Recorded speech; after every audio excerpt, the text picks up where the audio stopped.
पाठ 15 अनुच्छेद लेखन पैराग्राफ राइटिंग। अपने विचारों को क्रम से संक्षेप में और एक ही अनुच्छेद में लिखना अनुच्छेद लेखन कहलाता है। इससे रचनात्मक शक्ति का विकास तो होता ही है, साथ ही भाषा पर भी पकड़ मजबूत होती है। अनुच्छेद लिखते समय ध्यान देने योग्य बातें। भाषा सरल हो, साथ ही वाक्य छोटे छोटे तथा सार्थक हो। विषय विशेष पर भली भांति विचार करके लिखें। किसी बात को न दोहराएं। अनुच्छेद में विचार क्रम से लिखें। आइए कुछ अनुच्छेद पढ़ते हैं। हम पिकनिक पर गए। स्कूल से शनिवार को पिकनिक ले जाने का कार्यक्रम बना तो मुझे आनंद के कारण रात भर नींद ही नहीं आई। सुबह 8 बजे स्कूल पहुंचकर वहां से स्कूल बस द्वारा हम सब पहुंचे वर्ल्ड्स ऑफ वंडर। वहां पहुंचकर हम लोग पंक्ति बनाकर अंदर गए। हमारे हाथ पर लाल पट्टी बांध दी गई। हम पहले बतख वाली रेलगाड़ी पर चढ़े, फिर कैटरपिलर की सैर की।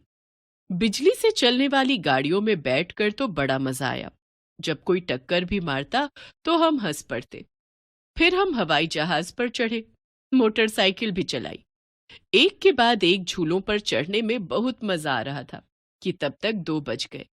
मेजों पर हमारे लिए मजेदार खाना सजा था। हमने मिलकर खाया।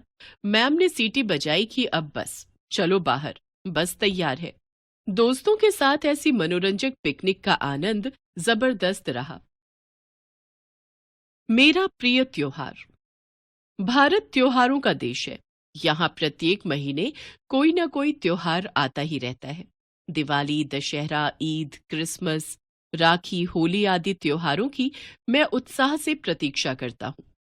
पर होली मुझे सबसे अधिक पसंद है। पिचकारियों में पानी भरकर सब पर फेंकने में मुझे बड़ा आनंद आता है। हमारे बहुत से मित्र तथा संबंधी हमारे घर आते हैं। हम एक दूसरे को रंग लगाते हैं। हम घर में ही हल्दी, चंदन, टेसू, चुकंदर से रंग बनाते हैं। माँ ढेर सारी गुजिया के साथ और भी बहुत से पकवान बनाती हैं। सबके साथ मिल बांट कर खाने में बड़ा ही आनंद आता है। सुबह से शाम तक बस आनंद ही आनंद रहता है।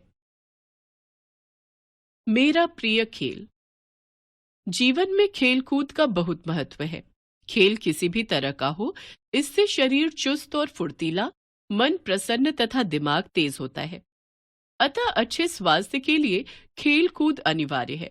मुझे तो सारे खेलों जैसे क्रिकेट, बास्केटबॉल, फुटबॉल, आंख मिचौनी आदि में बड़ा मजा आता है। पर मुझे क्रिकेट सबसे अधिक पसंद है। खेलना ही नहीं, देखना भी। जब भी मैच होता है, मैं खेलूं या न खेलूं, उसका भरपूर मजा लेता हूं। बस उसके बाद मैं दिल दिमाग से उसी में रहता हूं। इसके कारण खाना भी भूल जाता हूं। खेलने से काम करने की लगन जागृत होती है। शरीर को निरोग रखने के लिए भी खेल एक उत्तम साधन है। प्रभात वर्णन। प्रातः दिन का आरंभ होता है। बाल सूर्य के दर्शन मन को आनंदित करते हैं। पक्षियों के गुंजन से मन प्रसन्न होता है। उनका घोंसले से बाहर आना और साथ में दाने चुगना तथा फिर लौटना बहुत अच्छा लगता है। ऐसा लगता है कि वे दोस्तों से मिलकर फिर अपने घर चले जाते हैं। बच्चे स्कूल जाने के लिए उठते हैं, अपने रोज के कार्य करते हैं और विद्यालय आकर दोस्तों से मिलकर खुश होते हैं। बड़े लोग अपने अपने काम पर जाने के लिए उत्साह से तैयार होते हैं। हर तरफ उल्लास होता है। मुझे लगता है प्रभात दिन का बचपन है। रेलवे स्टेशन का दृश्य। रेलवे स्टेशन पर बड़ा भीड़ भरा दृश्य होता है, चाहे स्टेशन छोटा हो या बड़ा। बड़े स्टेशन पर तो बोझा ढोने वाले कुली धक्का मुक्की करके रास्ता बनाते चलते हैं। ठेले वाले निरंतर आगे बढ़ते हैं। उनसे बच पाना आसान काम नहीं। जेब कतरे तो भीड़ का फायदा उठाने के लिए आगे पीछे मंडराते ही रहते हैं। चाय वाले भी आते जाते रहते हैं। कहीं चाय कचौड़ी, आलू पूरी के स्टॉल दिखाई देते हैं तो कहीं खेल खिलौनों से सजी दुकानें। पत्रिकाओं और समाचार पत्रों के भी कई स्टॉल होते हैं। प्लेटफॉर्म पर यात्री सामान सहित रेल की प्रतीक्षा में बैठे रहते हैं।